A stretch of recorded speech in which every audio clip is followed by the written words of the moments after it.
اور حدیث پاک میں ضمانت ہے، رسول اللہ صلی اللہ علیہ وسلم فرماتے ہیں کہ جو شخص اپنے گھر میں داخل ہوتے وقت سلام کر کے داخل ہوتا ہے، میں اس کا جنت کا ضامن ہوں۔ کتنی بڑی خوشخبری ہے نبی کریم صلی اللہ علیہ وسلم کی طرف سے۔ انہوں نے کہا آپ اس چیز کو اپناؤ، اور بیوی کو اس بات کی ہدایت کی کہ اللہ کے رسول صلی اللہ علیہ وسلم کے ازواج مطہرات کی عادت تھی کہ رسول اللہ صلی اللہ علیہ وسلم جب تشریف لاتے آہٹ محسوس ہوتی تو ازواج مطہرات رسول اللہ صلی اللہ علیہ وسلم کے استقبال کے لیے کمرے کے دہلیز پر آ جاتے تھے، گھر کی دہلیز پر آ جاتے تھے اور مسکراتے چہرے کے ساتھ استقبال کرتے تھے، اور رسول اللہ صلی اللہ علیہ وسلم کو جو ہے کھانا یا پینا جو بھی اس وقت ضرورت ہوتی پیش کرتے تھے۔ اللہ کے رسول خوش ہوتے تھے، اور جب رسول اللہ صلی اللہ علیہ وسلم رخصت ہوتے تھے تو ازواج مطہرات کی عادت تھی کہ گھر کی دہلیز پر آ کر رخصت کرتے تھے۔ آپ اس طرز کو 1 مہینے تک آزماؤ۔ میرے دوستو بزرگوں، یقین کیجئے 1 مہینے کے بعد ان کو وہاں آنے کی بھی ضرورت نہیں پیش آئی، بلکہ دونوں نے فون کر کے کہا کہ الحمدللہ اللہ کے رسول صلی اللہ علیہ وسلم کی جو سنت آپ نے بتائی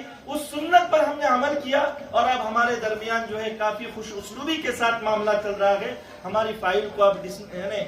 کو بند کر دیجئے، اب جو ہے ہمیں جو ہے وہاں آنے کی بھی ضرورت نہیں ہے۔ اب ہماری زندگی جو ہے رسول اللہ صلی اللہ علیہ وسلم کے بتلائے ہوئے طریقے کے مطابق، اور جو ازدواجی طریقے اللہ کے رسول صلی اللہ علیہ وسلم نے بتائے ہیں ان طریقوں کے مطابق ہم اپنی زندگی کو گزاریں گے۔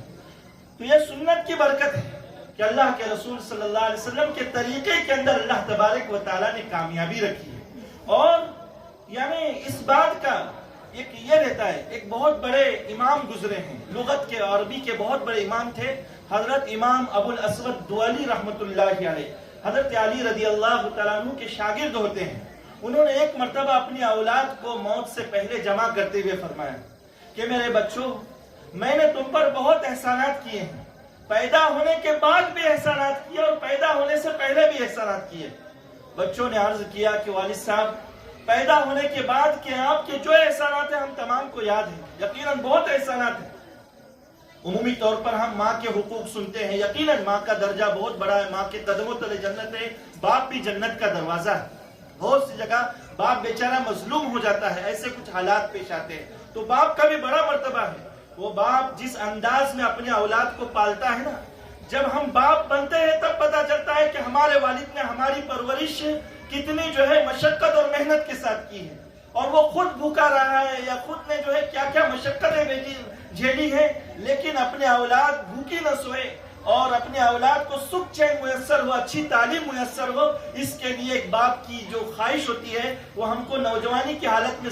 سمجھ میں نہیں آتی، جب بڑے ہم ہوتے ہیں نا اس وقت سمجھ میں آتی ہے، اور جن کے والد نہیں ہوتے نا تو ان کو سمجھ میں آتا ہے کہ ہمارے اچھے دن آ گئے لیکن ہمارے ہاتھ کی کمائی کھانے کے لیے ہمارے والد نہیں ہے۔ روتے ہیں لوگ، یقین کرو میرا بھی خود کا ہے کہ ہم روتے ہیں کہ سب کچھ دنیا کی نعمت ہے اور اللہ نے دین کی نعمت دی، لیکن والد کو جس انداز میں ان کی محنت ہونی چاہیے وہ نہیں ہوئی تو انسان روتا ہے، اس لیے قدر کرنی چاہیے۔ تو ان کے اولاد نے کہا کہ اس کے بعد جو یعنی پیدائش کے بعد جو آپ کے احسانات ہمیں یاد ہے، لیکن پیدائش سے پہلے آپ کا کیا احسان ہے وہ ہمیں بتائیے۔ تو انہوں نے کہا کہ دیکھیے، جب میرے نکاح کی عمر ہوئی میری خواہش یہ تھی، میرے جذبات یہ تھے کہ میں خوبصورت اور حسب و نسب والی عورت سے نکاح کروں،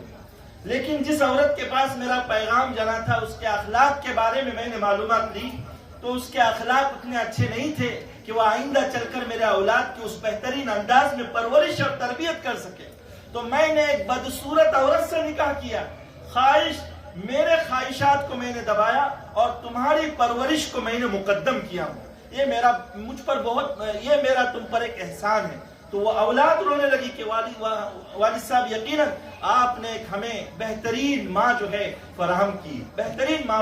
کی۔ تو اللہ کے رسول صلی اللہ علیہ وسلم کی ایک حدیث مبارک ہے، اس کا ترجمہ کر کے اپنی بات ختم کروں گا۔ جو نکاح کے موقع پر ہم سنتے ہیں نبی کریم صلی اللہ علیہ وسلم فرماتے ہیں کہ لوگ نکاح کرتے ہیں 4 مقاصد اور 4 چیزیں عورت کی دیکھ کر۔ تنکح المرأة لأربع لمالها، اس کا مال دیکھ کر۔ بسا اوقات آدمی کسی عورت کو پیغام بھیجتا ہے کہ وہ مالدار ہے تو آئندہ ہو سکتا ہے کہ اس کی وراثت میں سے اس کو بھی حصہ مل جائے، اس کے مال میں سے تو یہ بھی مالدار ہو جائے گا، یہ بھی مقصد رہتا ہے۔ یہ حسب یا اس کے حسب نسب یا خاندان کی عظمت کی بنیاد پر بھی نکاح کرتا ہے۔ اور آگے ہے کہ لجمالہا، اس کی خوبصورتی کی بنیاد پر بھی اس سے نکاح کرتا ہے، لدینہا، اور چوتھا مقصد دینداری کو دیکھ کر بھی نکاح کرتا ہے۔ اللہ کے رسول صلی اللہ علیہ وسلم نے فرمایا کہ یہود نے مال اور حسب و نسب کو دیکھا اور اس بنیاد پر نکاح کیا، نصارہ نے جو ہے نکاح کے اندر مقصد رکھا حسن و جمال، خوبصورتی، لیکن میری امت کو میں وضاحت کرتا ہوں کہ فَاظْفَرْ بِذَاتِ الدِّينِ تَرِبَتْ يَدَاكَ، میری امت جو ہے دینداری کو مقدم کرے، دیندار عورت سے نکاح کرے میری امت، تو یقیناً میری امت جو ہے کامیاب ہو جائے گی۔ یہ اللہ کے رسول صلی اللہ تعالی علیہ وسلم کی وضاحت ہے، نبی کریم صلی اللہ علیہ وسلم کا فرمان ہے، تو اس پر عمل کرنا ہم تمام کے لیے بہتری کا سبب ہے۔ ایک حدیث مبارک ہے نکاح کے موقع کی، نبی کریم صلی اللہ علیہ وسلم کی طرف سے اعلنوا ھذا النکاح وجعلوہ فی المساجد، اللہ کے رسول صلی اللہ علیہ وسلم نے فرمایا کہ اس نکاح کا اعلان کرو، چوری چپ کے نکاح نہیں بلکہ نکاح اعلانیہ ہو، اور اس کو مساجد میں انجام دو۔ نبی کریم صلی اللہ علیہ وسلم نے فرمایا کہ اس کو مساجد میں انجام دو۔ یہ ہمارے رسول اللہ صلی اللہ علیہ وسلم کی وضاحت ہے کہ مساجد میں نکاح ہو، اللہ کے رسول صلی اللہ علیہ وسلم کی سنت ہے، اور نبی کریم صلی اللہ علیہ وسلم کی جتنی صاحبزادیاں تھیں ان تمام کے نکاح، خود اللہ کے رسول صلی اللہ علیہ وسلم کے نکاح یہ مساجد کے اندر ہوئے ہیں۔ اللہ کے رسول صلی اللہ علیہ وسلم کے نکاح مساجد کے اندر ہوئے ہیں، اس لیے کہ نکاح کے موقع پر ایک دعا کا ماحول ہوتا ہے، تو ظاہر سی بات ہے یہ سارا ماحول دعاؤں کا کہاں، یعنی مساجد کے اندر جو مہیا ہو سکتا ہے وہ دوسری جگہ پر مہیا نہیں ہو سکتا۔ ایک بات دیکھیے، یہ جتنے کرسچن ہیں، عیسائی لوگ ہیں، ان کا بڑا سے بڑا شہزادہ کیوں نہ ہو، بادشاہ کیوں نہ ہو، آج بھی ان کے نکاح چرچ میں ہوتے ہیں۔ وہ اپنے پادری کو منڈپ پہ نہیں بلاتے، بلکہ اتنی تعظیم ہے ان کے اندر کہ وہ چرچ میں جاتے ہیں اور پادری کے سامنے جو ہے کھڑے ہو کر جو بھی ان کے رسم و رواج کے مطابق نکاح ہوتا ہے وہاں پر ہوتا ہے۔ یعنی حالانکہ حضرت عیسیٰ علیہ السلام کی طرف سے کوئی وضاحت نہیں ہے کہ نکاح چرچ میں ہونا چاہیے یا ان کے معبد میں ہونا چاہیے، ہمارے نبی کی وضاحت ہے، لیکن اس کے باوجود بھی ہم یعنی بطور کوتاہی کے اس فرمان کو چھوڑ کر ہم اپنے گھروں کے سامنے یا منڈپوں میں نکاح کرنے کی کوشش کرتے۔ جائز تو ہے، کوئی بات نہیں، لیکن اللہ کے رسول صلی اللہ علیہ وسلم نے برکت کا سبب، نورانیت کا سبب اس بات کو قرار دیا گیا کہ نکاح مساجد کے اندر ہو، تو ظاہر سی بات ہے کہ نکاح کے ذریعے سے جو برکتیں میسر ہونے والی ہیں وہ برکتیں اسی صورت میں حاصل ہوں گی، اور آدمی جو ہے بہت سی خرافات سے اور غلط چیزوں سے انشاءاللہ بچ جائے گا۔ اور جو چیز سمجھ میں آتی ہے کہ ہمارے نکاح کے اندر جو بے برکتی ہے، ان تمام بے برکتیوں کا خلاصہ یہ ہے کہ نکاح کے موقع پر یا شادی کے موقع پر ظاہر سی بات ہے شریعت نے خوشی منانے کی اجازت دی ہے، لیکن وہ خوشی بھی شریعت کے دائرے میں ہونی چاہیے، وہ خوشی بھی شریعت کے دائرے میں ہونی چاہیے، نہ کہ اللہ کے رسول صلی اللہ علیہ وسلم کو ناراض کرے، اللہ کو ناراض کرے، تو ظاہر سی بات ہے کہ وہ برکتیں میسر ہونے والی نہیں ہیں۔ نکاح کے موقع پر اللہ تبارک و تعالیٰ نے خرچ کی ذمہ داری شوہر پر ڈالی ہے، مہر واجب ہے شوہر ادا کرے گا، ولیمہ سنت ہے جو شوہر کی طرف سے جو ہے کھلایا جائے گا، اور اللہ کے رسول صلی اللہ علیہ وسلم نے اس میں جو ہے یعنی اللہ کے رسول صلی اللہ علیہ وسلم کے جو متعدد نکاح ہوئے ہیں ان نکاحوں پر اگر ہم غور کریں گے تو الگ الگ ٹائپ کا ولیمہ رہا ہے۔ سب سے بہترین ولیمہ نبی کریم صلی اللہ علیہ وسلم نے جو کھلایا ہے وہ حضرت زینب بنت جہش رضی اللہ تعالیٰ عنہ سے نکاح ہوا ہو اس پر کھلایا۔ صحابہ سے پوچھا گیا بخاری شریف کی حدیث ہے کہ اللہ کے رسول صلی اللہ علیہ وسلم نے کیا کھلایا اس موقع پر، تو فرمایا کہ گوشت اور روٹی کھلائی نبی کریم صلی اللہ علیہ وسلم نے، سب سے بہترین ولیمہ۔ وہ اس لیے کہ یہ نکاح دنیا کا واحد نکاح ہے جو اللہ تعالیٰ نے پڑھایا تھا آسمان پر۔ سورہ احزاب میں اس کی وضاحت ہے، وَطَرًا زَوَّجْنَا، کہا ایک مکمل اس کی جو ہے کہانی ہے، بیک گراؤنڈ ہے، اس میں جانا نہیں ہے، لیکن وہ بہترین ولیمہ تھا۔ ایک نکاح نبی کریم صلی اللہ علیہ وسلم کا حضرت صفیہ سے ہوا ہے سفر کی حالت میں، تو نبی کریم صلی اللہ علیہ وسلم نے وہ بھی ایک طریقہ بتایا کہ کوئی دوست غریب ہے تو ضروری نہیں کہ وہ جو ہے قرض لے کر یا سودی قرض لے کر جو ہے لوگوں کو دعوت کھلائے، بلکہ اس کے دوستوں کا فریضہ بنتا ہے کہ وہ اپنے اپنے گھر سے جو ہے کھانا لے آئے، ایک جگہ پر جمع کرے، وہ بھی ولیمہ ہو سکتا ہے۔ اللہ کے رسول صلی اللہ علیہ وسلم نے اعلان کیا کہ کس کے پاس کچھ ہے جس کے پاس جو لے کر آؤ، صحابہ کے پاس جس کے پاس کھجور تھے، جس کے پاس ستو تھا، جس کے پاس جو چیز تھی، ایک دسترخوان پر بچھایا گیا اور اس دسترخوان پر جو ہے یعنی اس دسترخوان پر وہ چیزیں رکھی گئی، اور نبی کریم صلی اللہ علیہ وسلم نے کہا کہ یہ ولیمہ ہے حضرت صفیہ کا، اس ولیمے کو نوش کرو۔ تو یہ بھی طریقہ نبی کریم صلی اللہ علیہ وسلم نے بتایا۔ ام سلمہ رضی اللہ تعالیٰ عنہ سے نکاح ہوا، حضرت انس کی والدہ نے حلوہ بنا کر جو ہے تھال کے اندر بھیج دیا، اور وہ تھالا صحابہ میں تقسیم ہوا اور اس میں برکت ہوئی، 300 کے قریب صحابہ کرام نے کھایا۔ تو وہ ولیمہ بھی نبی کریم صلی اللہ علیہ وسلم نے کھلایا ہے۔ مہر وہ بھی انسان کو اپنی وسعت اور طاقت کے مطابق دینا چاہیے، مہر بھی وسعت اور طاقت کے مطابق دینا چاہیے۔ اللہ کے رسول صلی اللہ علیہ وسلم کے جو متعدد نکاح ہوئے اس میں جو متعدد مہر رہ گئے، اللہ کے رسول صلی اللہ علیہ وسلم کی جیسی مالی کیپیسٹی تھی ویسے نبی کریم صلی اللہ علیہ وسلم نے مہر ادا کیا۔ لیکن ایک بات یاد رکھیے، پوری نبوی زندگی کے نکاح دیکھ لیجئے، احادیث میں صحابہ کی پوری زندگیوں کے نکاح دیکھ لیجئے، کہیں بھی ادھار مہر کا تذکرہ نہیں ملے، کہیں بھی آپ کو ادھار مہر کا تذکرہ نہیں ملے گا، بلکہ نقد مہر اپنی حیثیت کے مطابق جو تھا وہ صحابہ کرام نے یا آپ صلی اللہ علیہ وسلم نے صحابہ کرام کے ذریعے سے وہ نقد مہر جو ہے دلوایا۔ کہ